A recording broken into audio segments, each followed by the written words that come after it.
Hello and welcome to Midwest Writers Room. Our mission is to encourage, educate, and celebrate writers of the Midwest. I'm Luella Schmidt. And I'm Ken Humphrey. So the room is back from summer hiatus, and we are kicking off the second half of 2025 with Katie Bennett, Ooh, I like the room. That makes us sound pretty cool. doesn't it? Katie Venit is a children's author who writes children's books filled with wonder, humor, and a deep respect for the emotional power of language. Her titles include USA Today best-selling picture book Forts and Cassini's Mission, a spacecraft, a tiny moon, and the search for life beyond Earth. Her nonfiction essays have appeared in Literary Mama and Wisconsin Public Radio's Wisconsin Life. When not writing, Katie works as an instructional designer for the University of Wisconsin-Eau Claire and serves on the advisory board of the Chippewa Valley Writers Guild. We are so happy and lucky to welcome Katie to Midwest Writers Room. How are you doing today? Great. Thank you for having me. You bet. Mhm. Thanks for coming on. So let's dig right into this and start it off with your actual author journey. We're always curious, how did you become an author? What led you to here, and what's your chosen genre? And is there any significance to the fact that you write in that genre? Well, I've been writing since I was in fifth grade, probably. I've been writing creatively. And it started with just a notebook that I passed around with my friends. And we would make up stories about our classmates, a little revenge for the ones who were mean to us, and a little celebration of the ones who were nice to us. And then when I was in middle school, I wrote fan fiction just in a little notebook I kept under my bed. And then I put it away for a while. I studied journalism in college. And I worked for a magazine for a while, but you know how it is when you're in your 20s, you kind of meander through who are you going to be as an adult.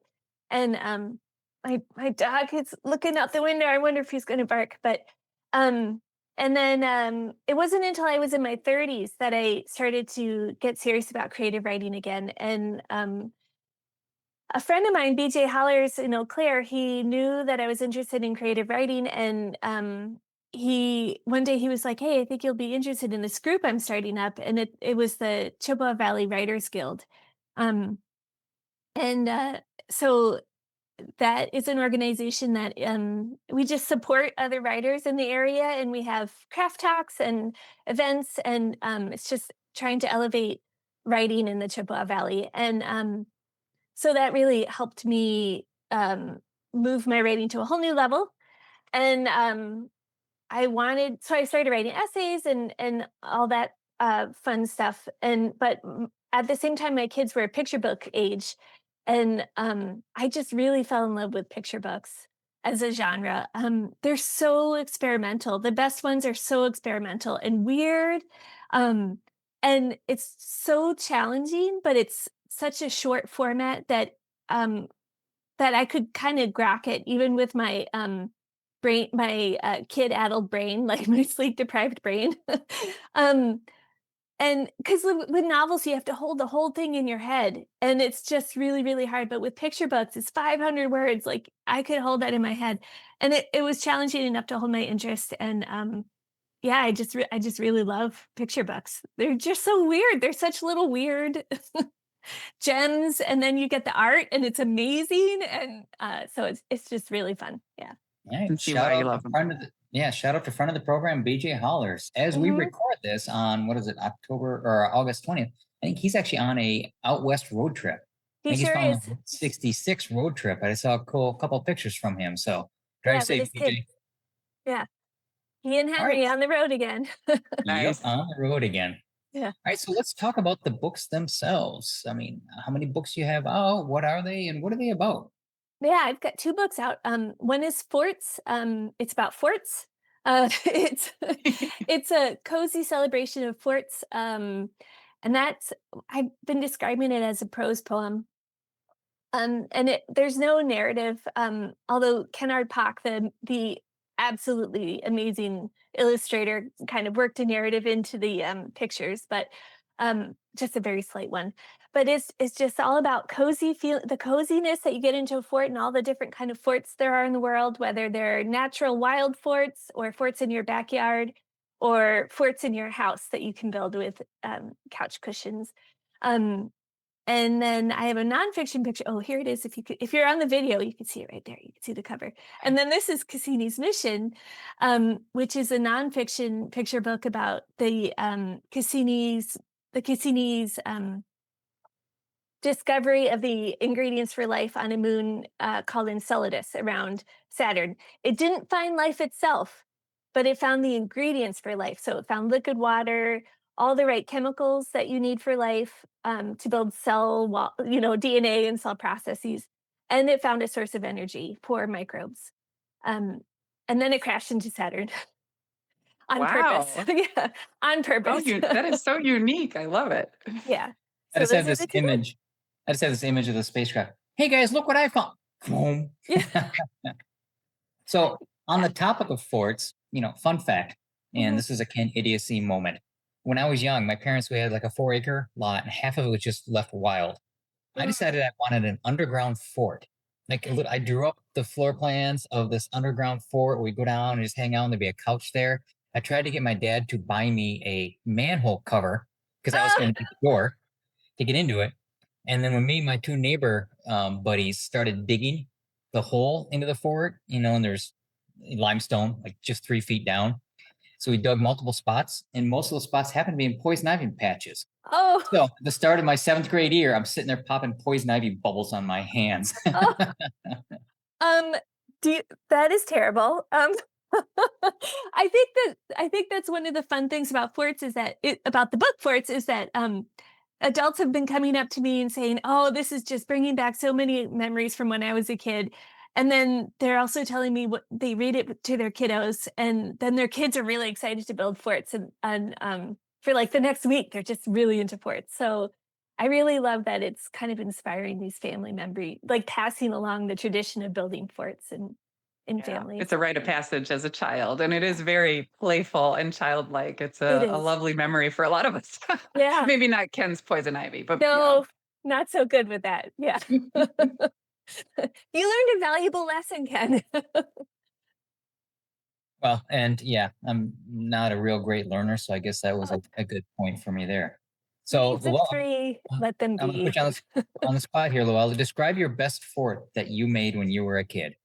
oh Lord. So mine were always in the living room, and I would take the dining room chairs and kind of, use those as I do a giant circle with blankets over the top. And so that's what I did. I didn't have playmates. And so that was just my little fort for one. Nice. However, I do remember my older brothers, there were 3 of them, so they had a lot more manpower. We had a huge snowstorm, and they built, like, I would call it a fort because it was massive tunnels under the snow, and you could, like, go all the way back, and it had different rooms that would grow and stuff, and so that was probably my favorite from a memory standpoint. That is cool. I I did that one time too. Growing up in Minnesota, there's a big snowdrift that formed in front of our garage based on the way the wind blew. And so I dug just a one tunnel for it. It wasn't as fancy as your brother's, well. It just one tunnel, and I had a little seating area. But then I didn't want it to collapse, so I got the hose out and I sprayed water all over the top of it. So imagine my dad's surprise when he comes home. He decides he just want to bust through the snowdrift to get in the garage and then shovel later. His car ended up in the yard, followed by Ken. Like he knew it was me automatically. I don't think that's fair. I think I was singled out. Katie, look at this. You're talking about your book forts, and here we are going off about our forts. I mean, it No, clearly works, right? yeah, this is perfect. This has been the most fun experience about the book so far. Is just people coming up to me and telling me about their awesome forts when they were kids. Absolutely. It is, like you said, well, it's a rite of passage and something that, especially, within our age range, we all look back on. Like, I don't know if kids make forts as much as they used to. They I don't know if my kids do. really do. They? Good. Mine Yeah. never really did. So it's cool to know that that's still going on because Yeah. that's a fun thing to do. Well, I can tell you my nephew read I have a 9-year-old nephew, and he read Forts. I saw him last month, and he read it, and he said his dad asked him, "How many stars out of 5 do you give it?" And he says, 3. And they said, "No, 2.5." I was really hoping for some instructions for how to build a tree fort, and I was like, "You know what? That's fair. This I didn't meet your expectations. That's totally fair." 2.5 stars from the nephew. Yeah, Yeah. rough. Wow. But then he But, then he heard me then he heard me read Cassini. He gave that 5 stars, and he said he thought I should stick to space books. And I said that's also fair. Yeah. Thanks, kid. Yes, opinions. Yeah.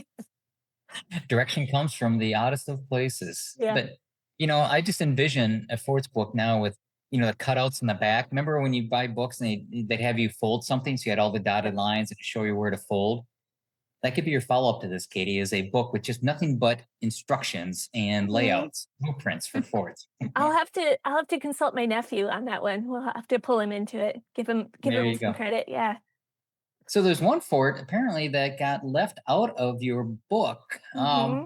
Any reason why? And describe this fort and why it got left out. Oh yeah. So it was the fort that got left out was my kid's favorite fort, which was we had in our old house, we had these massive white pine trees. And when it would snow really heavy and wet, the really heavy wet snow, the boughs would bend down to the ground. And so it would be this beautiful room under these boughs that were just weighed down by the snow. And then they'd hide in there and pelt me with snowballs. And um, it, that was in the draft. But then when Kennard was doing the art, it was in a weird place because so the way Kennard laid out the art, it starts with fall and then it goes into winter and then it goes into oh wait, no, fall. I can't remember. You'll have to check it out. But it goes through a seasonal progression and it just didn't fit in the seasonal progression and we couldn't really move that line anywhere else so it would make sense. So we had to leave it out. That's okay. Yep. Sometimes you gotta cut the babies away. Sometimes. Yeah. Yeah. Well, that's a really bad analogy. I'm thinking Yeah, of no. it. Kill your darlings, I think is what Kill you're your go. darlings. yeah. Yes. Yeah. But So it was an okay change because it made the book better. So, that's an good. okay change.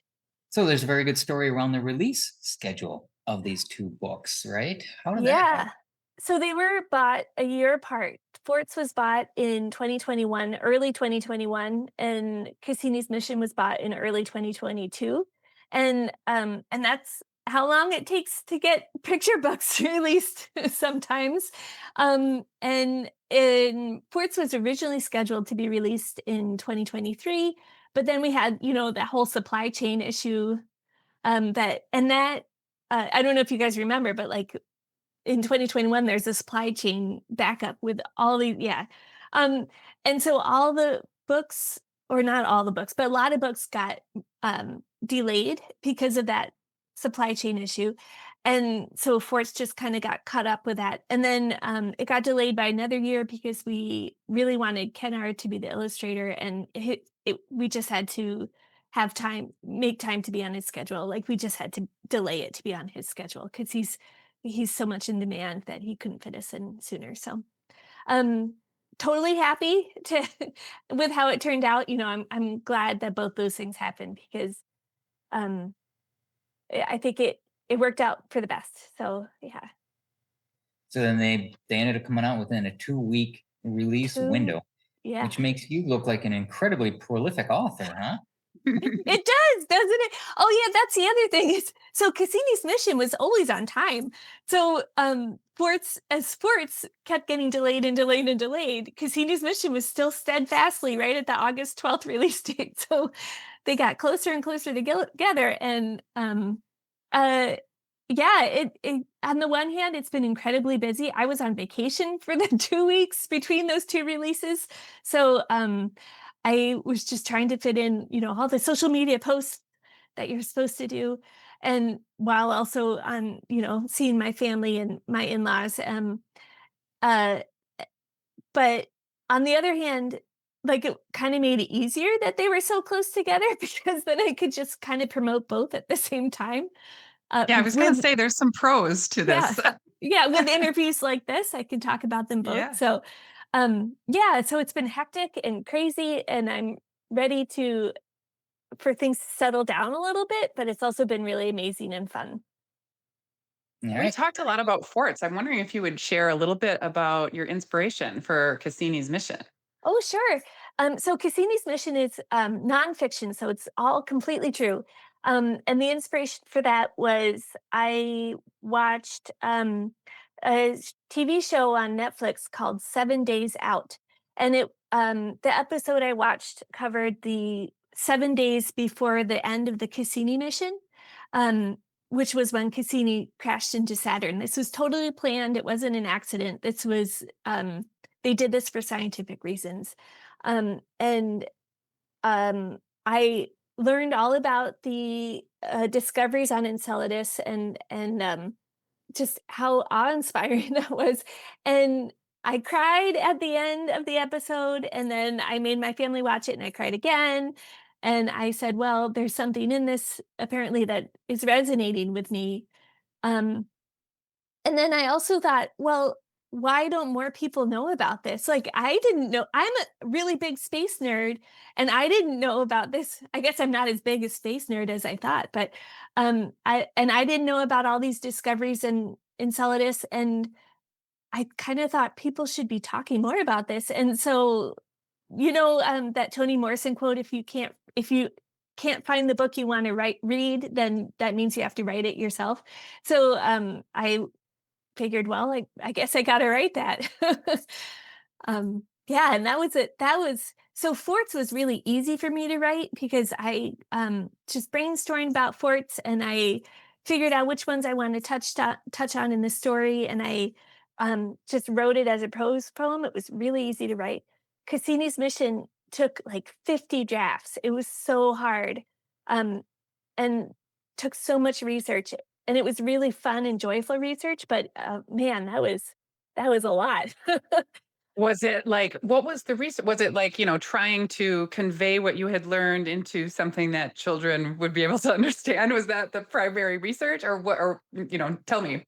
Yeah, no, that's a great question. So, the primarily what I did for research was I listened and read interviews with the team from, the Cassini mission, and I, read their scientific papers that they released, as best as I could, um, and, um but the mission was a 20-year mission. It was so huge, and they made so many amazing discoveries. For example, I didn't even touch on Titan, like all Cassini's discoveries on Titan, which is another moon of Saturn. It's the only moon in the solar system with an atmosphere, and it's got a weather cycle. So, like how we have a weather cycle with water, they have a weather cycle with methane, or Titan has a weather cycle with methane. Um, and I couldn't include any of that in the book, and I really, really tried. And so part of the struggle was just figuring out what from this 20-year mission I could include in the book. Um, I mean, your in my nephew has got you covered. Yeah, Like you just I have to do guess. another book about the discoveries of The Titan, Titans. yeah, I should. And then the other struggle was how to make this very um, complicated idea of what life needs, how to make that understandable for a picture book audience. Um, because there's a lot of research that's gone into what exactly does life as we know it um, needs, and so that was kind of complicated. And I had to think about, well, do kids who read picture books, do they know the word chemicals? Do they know the words hydrogen? Are those words that I would need to explain? And just figuring out how to explain why life needs energy um, was a little challenging. Excuse me, a little challenging as well. We think of energy as food. Um, so, what do microbes eat? If a microbe was on Enceladus, what would it eat? It eats hydrogen. So then how can I explain something eating hydrogen to to a kid? That's kind of hard to explain. So Wow, that's a yeah. I whole feel like I need different to read your book. yeah, that's a Yeah. whole different dynamic challenge than I've ever thought of in writing books. All Yeah. right, so we got to take a quick aside from Wisconsin's most prolific picture book author for a WWA message, Luella.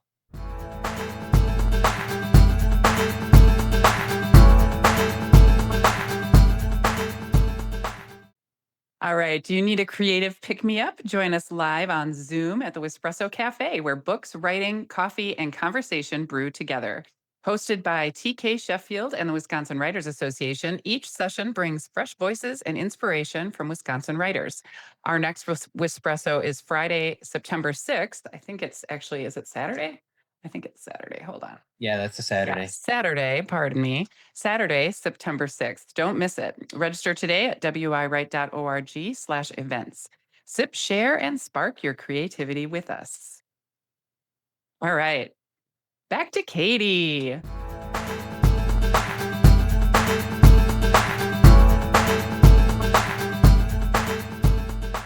So we're going to turn to a little bit more about you and about some advice you might have for our listeners. But first, you are a speaker at this year's WWA conference coming up in October in Stevens Point. How about giving us a little Reader's Digest summary of your topic? Yeah, and I'm super excited to be presenting. Last conference was my first conference, last year's conference, and I had such a great time. I didn't know why I hadn't been going to these more. It was so fun. This year I'm talking about it's a tale of two picture books. So it's basically talking about the differences between Cassini and Forts and their paths through traditional publishing. So I'm because it was a very different experience for both of these, both joyful, both wonderful, but very different. So I'm hoping people will leave the session feeling more confident if pursuing traditional publishing is what they want to do with their picture books. There's other avenues you can go with picture books, but if you want to go traditional publishing, I'm hoping they'll leave with more confidence, knowing what it'll be like, having some of their questions answered, and then also inspired and with some tools to take away for how to do that. That's great. Very, Yeah. very nice. All right, let's then talk about you and kind of some of your own advice. First off, what's your muse? What is it that you use to kind of get your writing engine started?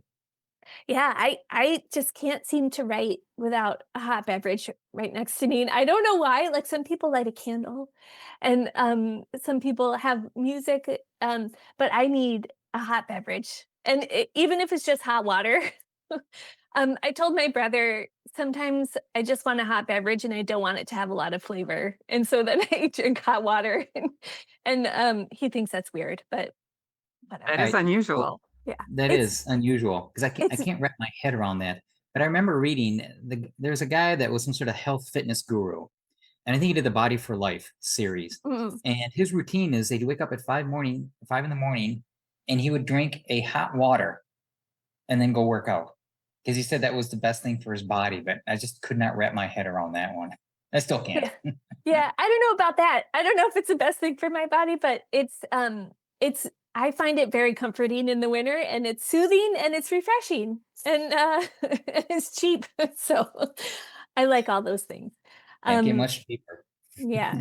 Yeah, and usually the hot beverage is cooled before I drink it because you get into the flow and then you forget um to drink Right. your tea or your water or whatever. But yeah, I just at least need to start. And so sometimes I sit down and I'm trying to write and I can't. And I'm like, what's going on? And then I realize I don't have my hot beverage, and that's the problem. So, Yeah. is there a specific place you like to write? Do you have an office set aside? Do you like to go to coffee shops? I mean, it sounds like you're kind of local to your house if you need to have hot water. Yeah. Well, you would be surprised. Coffee shops will provide you with hot water if you ask. Um, but yeah, because I write usually I write before my kids wake up or after they've gone to bed. Um, then often it's in my house. I have an office, but I also have a dog, and he really likes to snuggle. So usually I write on the couch with him right next to me. And it gets a little challenging if he wants to snuggle like between me and the keyboard. Cause he kind of like wants to, he's 50 pounds. He's not a small dog, but he really thinks he can squish between me and my laptop. So sometimes it gets challenging, but we make do. That sounds kind of heavenly, actually. Yeah. He's a sweetie.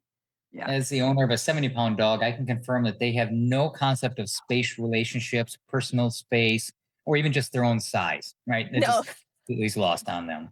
Yeah. Yeah. So, what advice do you have for other authors, specifically if authors are looking to get into the picture book arena? What would you advise them? Yeah, so you have to read a lot of picture books, and I know that's the case for no matter what you're writing. You have to read a lot of that category or genre. But with picture books, like seriously, like at least 200 books that have been released in the last 3 years or so, and I would actually say 500 would be better. um, and they're so short, so you can do it. You can go to the library, once a week, spend an hour there, go to the shelf, like collect a bunch of books that have been published recently, just plunk them down and read through them, and then let the librarians restack them. They love doing that. They don't mind. And then I would set aside from those reading sessions, set aside the ones that you really loved or that you really hated. Set those aside, bring them home, and then type them up into a Word document. And what that does for you is it lets you see.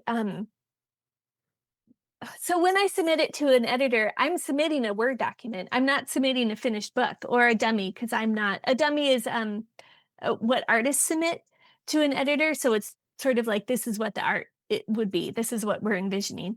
Um, but I submit it as a Word document. So when you come home and you type them up, then that shows you what a picture book looks like on a Word document. It shows you what text is included in in the actual text and what is just being implied via the illustrations. So you get to see how the illustrations and text works together. And then it also really um, sends home just how short these are. Most are under 500 words. And because the interplay between the text and the illustrations is so rich in picture books, we really think there's more story written in the text than there actually is. And until you type it up, you can't see that. Um, and then I recommend typing up the ones you hate because then you can look at it and study what exactly did you not like about it and how do you not do that in your own books. Yeah, that's actually some fascinating insight into the way picture books are done. I've never, since I don't write Mhm. those, I've never even thought about that. Didn't realize that's how they were approached. So that's They're pretty I cool. yes. Yeah, can I ask too, like, I love the fact I never really thought about that either, about the fact that the text and the pictures play off of each other. And so as the author, did you have any requests specifically about the pictures, or Yes. how does that work? Or like where does your kind of requests or suggestions start and end? Yeah, I'm actually those are called art notes, and I'm actually if I can mention a different conference that's not the WA You are conference. allowed, yes. Okay, so I'll be presenting at the Wisconsin SEBWI conference in the Dells also this fall. I can't remember which date, and I'll be presenting about art notes. So, art notes are the tool the author can use to tell the illustrator um, when there's something important that needs to be included in the art. And you have to be really careful with these, and you only use them if they're very necessary. Um, so, for example, for forts, I didn't include any art notes because it, I didn't have a vision in my head as to what the art would look like. But for Cassini's mission, through the editorial process with my editor, we did add a couple just to help explain. So there's one page where we say Cassini got pulled into Saturn's orbit in wide arcs. And we were going around and around and around trying to figure out how to make this clear to the reader. And we realized that the best way would just be to use the art to make it clear. So we added an art note for the illustrator, Julia Blattman. If you haven't seen the art in Cassini's Mission, it is mind blowing. It is so beautiful, especially if you like space art. Anyway, so we gave her a note to say, this is what we need the picture to look like. Um, so just learning how to write art notes and learning when to use art notes and when not to use art notes is another skill for picture book writers that they really need to learn. And it conveys to the editor that you're a professional, that you know what you're doing, and that you're not micromanaging the illustrator. It's a totally learnable skill, we are early picture book writers are pretty intimidated by the idea of art notes because we are told to be cautious, be cautious. So it's very intimidating, but it's very learnable. Um, Wow, so that's great, how we do it. Yeah. great tip there. So, what are you working on now? What's next on your road? Yeah. So I just finished edits for a middle grade graphic novel. Um, that's also about space. So my nephew's excited about that. I can't give too many details about that because it hasn't been announced yet. um, and then I also just finished edits for a my first fiction picture book, like totally fiction, um, that I also can't talk about because that hasn't been announced yet either. But hopefully both of those can be announced soon. But they're both the fiction picture book is a departure from either Cassini's Mission or Fort's. So I'll have three very different picture books out eventually. Great. Yeah. Very cool. Variety. Yes. All right. Well, it's time. Let's jump into Ola's favorite segment. Yeah, we're up to the special sauce question, Katie. So we want to hear what you geek out about other than writing that makes Katie Katie. Um, yeah, so I geek out about baking. I love the Great British Baking Show. It's my favorite. I've seen every episode at least 3 times. Wow. Yeah. Uh, I love to make macarons and I just really challenged myself how to learn to make those. But my sister is coming to visit in November and we're going to watch the Thursday Murder Club movie on Netflix. And we decided just to make that extra awesome, we would have sticky toffee pudding while we watch it. And so just recently, I oh, I just recently I learned how to make it, and it was really good. And I recommend everyone also try sticky toffee pudding. Mickey Um, toffee pudding. yeah. Sounds amazing. All right. And how about the listeners? Where are they able to find you? I'm online at www.katievenit.com, and that's V as in Victor, Venit. um, you can also find me on Blue Sky and Instagram at Katie Venit. And yeah, those are the best places. I have a newsletter. If you want any book recommendations that comes out quarterly, then sign up for my newsletter. It's free. Yeah, Wonderful. very good. Thank you. Okay. Time for some All good right. news, Ola.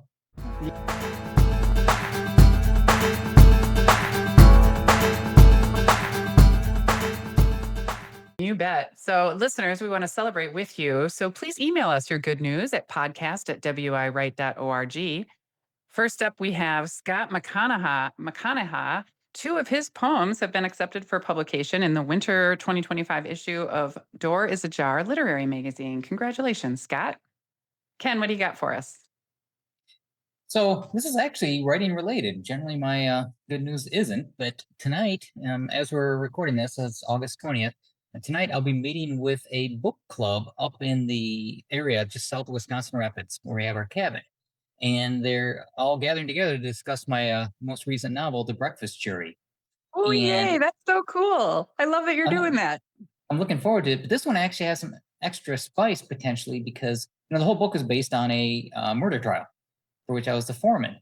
Well, the detective in this trial is friends with somebody in the book club, and they're Ah, trying to get him to show up to come in. I've never met anybody from the trial, the judges, the lawyers, the detectives. So I'm really hoping he makes it there because I would love to hear what he thought of the book Oh, how if he actually fun. read it. But that's my good news.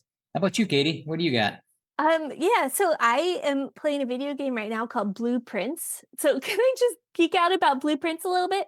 Um, Absolutely. so first of all, video games are like a super rich narrative form. And what if you're thinking of video games as like Pong from when we were kids, like they're not like that anymore. So I'm playing this video game called Blueprints with my kids, and it's a puzzle game. And you have to get to the 46th room. It's a you're a kid, you go to a house, every day the house changes. The rooms in the house change, and the objective of the game is to get to the 46th room. And I'm happy to report that I am very close to getting to the 46th room after Congratulations. after many dozens of hours of playing this game. We wish I you well also on love your video journey. games. Thank you. It's Yeah. it's a really Yes. good game. If anyone likes puzzle games, check out Blueprints. All right. That's good. That's Well, helpful. Lula, what you got Okay, for so good news? for my good news, okay, I'm going to share good news, which is that I've been working on writing a short story for a friend of mine that I'm just writing for him. I'll probably put it on my website and share it with the world just because, but it is fan fiction about a movie that we being my friends and I, as particularly this one friend, were obsessed over in the 90s called About Last Night with Demi Moore and Rob Lowe. And we have quoted this movie for 25 years or whatever, and he has been asking me to write, like, the sequel for a long, long time, which I'm not going to do, obviously. I shouldn't say obviously. I'm not a screenwriter, but I will absolutely write a little short story fan fiction piece for him for his birthday. Anyway, it's been really fun to do that because that's just not something I usually write, and it is very, it's delightful actually just to mess with characters that have already been drawn for you. I've never really done that. I mean, not since I was a kid. I think I used to write like Scooby-Doo fan fiction when I was a little kid. All right. Nice. Anyway, Well, but that's been really fun. It's unique. when it's done, I'm gonna be knocking on your door because I want to read a Yeah. copy of that. Because I did the same thing with Breakfast Club. I started a little short story fan fiction called The Breakfast Club Monday morning. Like what would happen after they went back to school Monday morning. But I don't think I got more than a paragraph or two into it because I couldn't figure out what they would actually do. Nice. I've been wondering that for 40 years or 30 years, however long it's been. What's Monday morning like? Are they Yeah. still None of friends? them talk to each other. I None think of we all them. know. Do, You know, what's Sorry. funny is my 21-year-old son just asked to watch that with us last week. Like I've seen that so many times in my I can Same. recite every single line. I But bet he I actually can too. asked to watch it because he had started it when he's laying in bed and didn't finish. He wanted to watch it with us, and so we got all the way through it, and he really liked that movie. good. But what I realized after seeing it now is they all blame everything on their parents, right? All the problems in their life to do with their parents, and I'm looking at him thinking, "Were we that bad? What are you trying to say to us, son?" I Have you love it ever? when the kids. Oh, sorry, Katie, you go Oh, ahead. I was going to say, have you ever watched Princess Bride with your kids? Well, the same son, not the younger son. Oh, We got to get him into that as well. But yeah, Princess Bride is another classic. classic. Yeah, I they love get. seeing the kids get into like the stuff from our generation and watching their reactions. I just get such a kick out of it. All right. I So, listeners, that's podcast at wiwrite.org. If you want to share your good news, Ken and I would love to give you a shout out.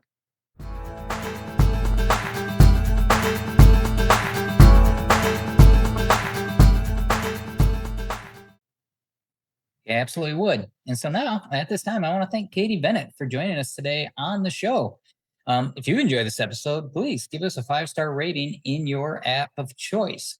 This is the type of action that helps other writers find us, helps us keep growing the channel. I want to thank you for hanging out in the Midwest Writers Room with all of us. I'm Ken Humphrey.